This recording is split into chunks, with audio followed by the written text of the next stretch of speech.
जब से सृष्टि का आरंभ हुआ तब से कई बार यह सवाल उठा कि ब्रह्मा, विष्णु और महेश में से बड़ा कौन है। हमारे पुराणों में इसके विषय में कई कथा मिलती है।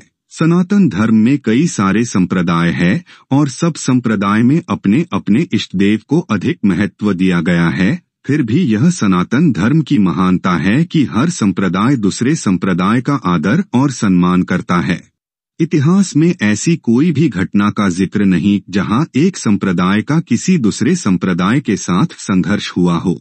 हमारे पुराणों में ईश्वर की प्रधानता के विषय में दो कथा मिलती है। एक कथा शिव महापुराण में मिलती है और दूसरी भगवत कथा में मिलती है। जानिए शिव पुराण की कथा क्या है। शिव पुराण के अनुसार एक बार ब्रह्मा और विष्णु में विवाद हो गया कि उन दोनों में से कौन बड़ा है।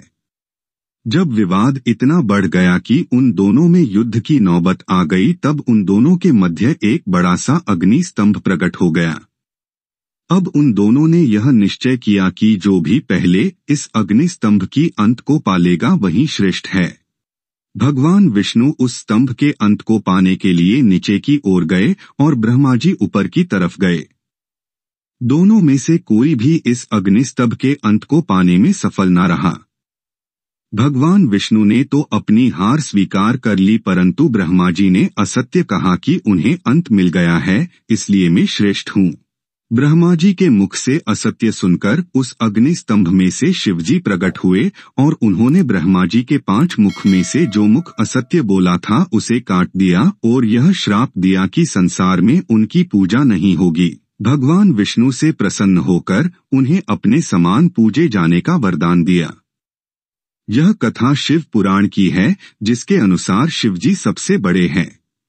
जानिए श्रीमद् भागवत कथा में क्या कहा है इस विषय में। एक बार सप्तऋषियों में यह चर्चा हो रही था कि ब्रह्मा, विष्णु और महेश में से बड़ा कौन है। इसलिए उन्होंने त्रिदेवों की परीक्षा लेने का सोचा और यह कार्य भृगु ऋषि को सौंपा गया। अपने इस उद्देश्य से भृगु ऋषि परम पिता ब्रह्मा के पास गए और उन्होंने उनका अपमान किया।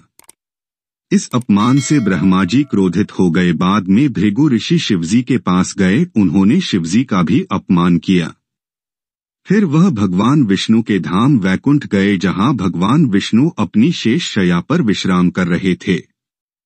महर्षि भृगु ने जाकर सीधे भगवान विष्णु के वक्षस्थल पर लात मारी। इनके इस कृत्य से भगवान विष्णु को तनिक भी क्रोध नहीं आया और उन्होंने भृगु के पैर पकड़ लिए और कहा, महर्षि आपके पैर में कोई चोट तो नहीं लगी। मेरा वक्षस्थल बहुत कठोर है और आपके पैर बहुत ही कोमल है। भगवान विष्णु की यह विनम्रता को देखकर महर्षि भृगु ने भगवान विष्णु से क्षमा मांगी और फिर सप्तऋषियों ने यह स्वीकार कर लिया कि ब्रह्मा, विष्णु और महेश में से भगवान विष्णु ही श्रेष्ठ है।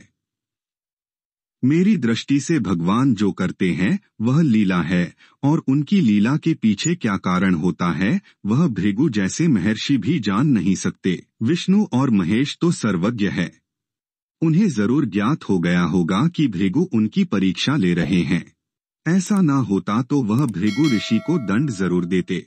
देखा जाए तो भृगु ऋषि की लात उस महाकाली के चरण के आगे कुछ नहीं, जो महाकाली ने महादेव की छाती पर रख दिया था और सृष्टि की रक्षा के लिए महादेव ने महाकाली के पांव की ठोकर खाना स्वीकार किया था।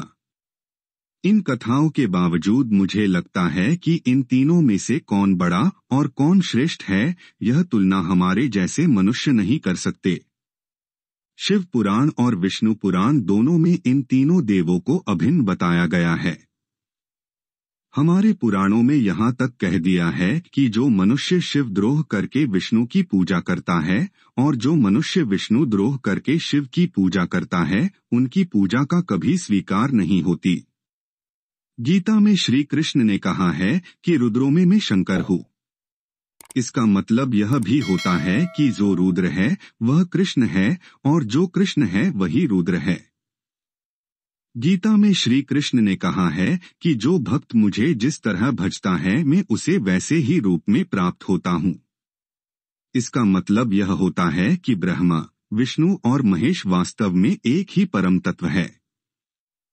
जब यह तीनों एक ही परम तत्व है तो यह तुलना करना संभव ही नहीं है कि कौन बड़ा है। तुलना तो वहां की जाती है जहां दूसरा कोई मौजूद हो।